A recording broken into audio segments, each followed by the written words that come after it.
Ada suatu penyakit yang disebarkan oleh tikus. Mari kita bahas tentang leptospirosis.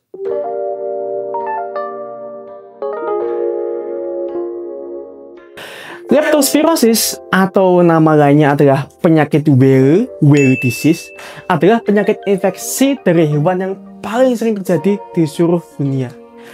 Leptospirosis ini disebabkan oleh infeksi bakteri Leptospira, di mana berbagai hewan itu bisa menyebarkan bakteri ini. Salah satunya adalah tikus. Di seluruh dunia itu setiap tahun itu ada 870.000 kasus Leptospira yang terjadi. Sayangnya setiap tahunnya itu juga ada 40.000 kematian karena penyakit ini. Dan kejadian penyakit ini 10 kali lebih sering di daerah-daerah tropis. Dan seringkali gejalanya atau penyakitnya ini tidak terlaporkan. Kenapa? Karena gejalanya itu serupa dengan penyakit-penyakit lainnya. Di Indonesia sendiri itu di tahun 2018 itu diperkirakan ada 895 kasus leptospirosis, di mana kematiannya bisa mencapai 17,18%. Nah, sebenarnya leptospirosis ini jarang menjadi penyakit yang fatal. Tapi kalau misalkan dia sudah parah, maka bisa menyebabkan komplikasi-komplikasi pada berbagai macam organ dan bahkan bisa membutuhkan rawat intensif, di mana setelah dirawat intensif kemungkinan meninggalnya pun juga tinggi. Seperti yang sempat saya bahas tadi, bakteri Leptospira ini dia bisa disebarkan oleh hewan. Hewan yang dimaksud itu bisa berupa hewan-hewan ternak seperti sapi, babi, kuda, tapi juga bisa hewan-hewan liar lainnya seperti tikus dan anjing. Bakteri Leptospira ini bisa mengenai manusia itu melalui kontak langsung dengan kulit. Seringkali bakterinya itu ada pada kencing dari hewan yang terinfeksi. Jadi misalkan ada hewan yang dia sudah kena leptospirosis, kemudian dia kencing, nah bakterinya itu di kencing hewannya itu. Nah kemudian juga bisa di tanah. Jadi tanahnya itu juga bisa ada leptospiranya. Nah, misalkan kita ada luka di suatu kulit, kita megang tanah atau kena air kencing atau kena air, misal air banjir gitulah, yang ada kencing yang ada leptospiranya itu, yaitu bisa terinfeksi. Itulah mengapa leptospirosis ini lebih sering terjadi pada orang-orang yang sering kontak dengan hewan. Mungkin seperti dokter hewan, seperti peternak, pemburu, bahkan peneliti hewan di laboratorium itu bisa juga rentan terkena leptospirosis. Leptospirosis ini kalau di negara tropis itu lebih sering terjadi di musim hujan. Kenapa? Kemungkinan karena hujan itu dia itu banjir dan air banjirnya ini bisa tercemar oleh air kencing hewan yang terinfeksi leptospirosis ini. Contohnya seperti kencing tikus.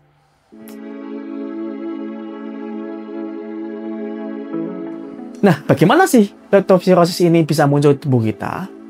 Seperti saya sempat bahas tadi, Leptospira ini dia tuh awalnya tuh masuk melalui kulit manusia yang terbuka. Misalkan ada luka pada permukaan tubuh kita, atau misalkan ada bagian-bagian tubuh yang tidak tertutupi oleh kulit, misalkan kayak permukaan mata atau lain-lainnya, itu dia bakterinya bisa masuk. Setelah bakteri Leptospira ini masuk, dia itu akan masuk ke kelenjar getah bening dan juga ke darah. Melalui darah, bakteri ini akan menyebar ke seluruh tubuh, tapi seringkali dia menyebar ke ginjal atau liver. Nah, setelah 1-2 minggu bakteri dalam tubuh kita itu baru muncul gejala. Tapi bisa saja juga gejalanya itu baru muncul 1 bulan setelah infeksi leptospirosis ini. Setelahnya, leptospirosis ini dia tuh bisa menjadi 2 macam. Yang satu adalah bentuk anictrik. Anictrik itu maksudnya tidak kekuningan. Yang kedua adalah iktrik. Iktrik itu maksudnya adalah kekuningan. Leptospirosis yang anictrik ini dia tuh hanya menimbulkan gejala yang tidak spesifik. Jadi kayak gejala demam-demam biasa seperti nyeri kepala, batuk, demam, nyeri otot, tidak nafsu makan, diare, dan demamnya itu bisa bertahan beberapa hari sebelum sembuh. Tapi kalau misalkan bentuk anictrik ini, dia tuh nanti ya sebagian besar bisa sembuh sendiri. Nah, memang 90% dari leptospirosis itu adalah bentuk anictrik ini ya, dan dia memang jarang fatal. Walau begitu, leptospirosis yang anictrik ini dia tuh tetap bisa kambuh setelah sembuh dan bisa saja bisa menimbulkan nyeri kepala dalam jangka panjang. Untuk yang tipe kedua, yaitu tipe yang iktrik, itu adalah bentuk parah dari leptospirosis ini, atau baru inilah yang disebut dengan Weyl disease.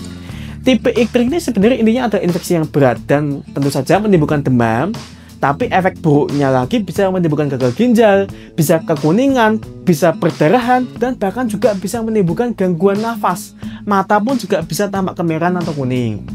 Selain itu, komplikasi lain tuh bisa kena ke arah jantung, ke sistem saraf, dan juga otot. Dimana penyakit leptospirosis yang iktrik ini dia tuh bisa bertahan beberapa minggu bahkan berbulan-bulan setelah pasien terkena leptospirosisnya itu. Itu pun kalau misalkan pasiennya masih hidup ya. Karena tipe iktrik ini ya sekali lagi dia cukup mematikan. Nah makanya pada leptospirosis yang iktrik ini dia tuh seringkali membutuhkan perawatan intensif dan kemungkinan perburukannya tuh masih tinggi walaupun sudah dirawat dengan baik. Memang kembali lagi leptospirosis itu dia tuh emang sulit dibedakan secara klinis dibandingkan dengan penyakit lain karena sekali lagi gejalanya tidak spesifik.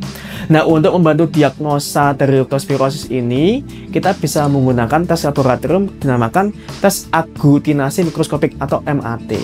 Pemeriksaan lain mungkin juga diperlukan tergantung komplikasinya apa.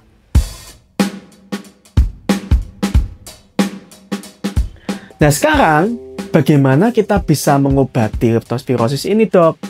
Gini, kembali lagi karena sebagian besar leptospirosis itu adalah bentuk anikterik, memang banyak yang dia bisa sembuh sendiri dan dia sebenarnya itu suatu penyakit yang ringan dan mungkin bahkan tidak perlu obat-obatan untuk penyakitnya bisa sembuh. Tapi untuk penyakit yang mungkin lebih parah, mungkin yang pertama kita butuh memberikan cairan agar tidak dehidrasi, misalkan dengan memberikan infus, kemudian ya demamnya kita berikan obat anti demam dan juga obat anti nyeri. Kalau misalkan infeksinya ini yang bentuk berat, contoh seperti leptospirosis yang iktrik tadi, ya maka jelas membutuhkan rawat inap dan seringkali memberikan obat-obatan melalui infus. Ya intinya untuk membasmi bakteri leptospiranya itu.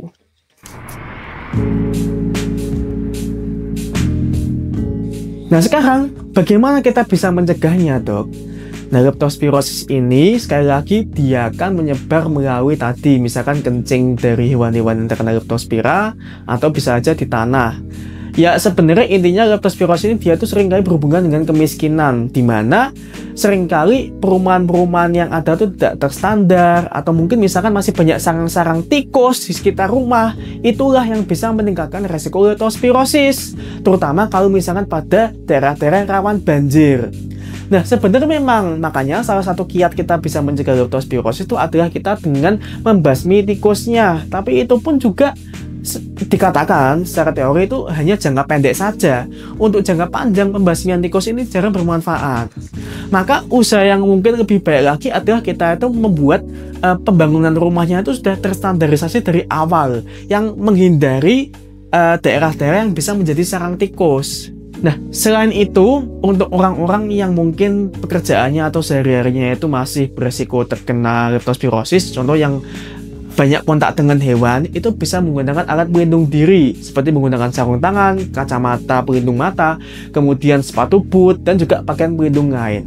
Perlu perhatikan juga, misalkan kita kontak dengan hewan, tapi misalkan ada luka-luka di kulit kita, itu juga harus ditutupi agar tidak resiko tertular oleh bakteri leptospira. Jadi, kesimpulannya, leptospirosis ini adalah penyakit yang disebarkan oleh contoh tikus, dan dia sebenarnya sebagian besar itu adalah penyakit ringan, tapi dia bisa berpotensi parah. Maka salah satu pencegahannya adalah kita harus mencoba membangun tempat tinggal atau infrastruktur yang lebih baik agar tidak menjadi sarang tikus. Kalau misalkan memang tidak terhindarkan dari tikus atau hewan-hewan semacamnya, ya kita bisa menggunakan alat pelindung diri, terutama untuk orang yang kerja di tempat-tempat yang banyak menangani hewan.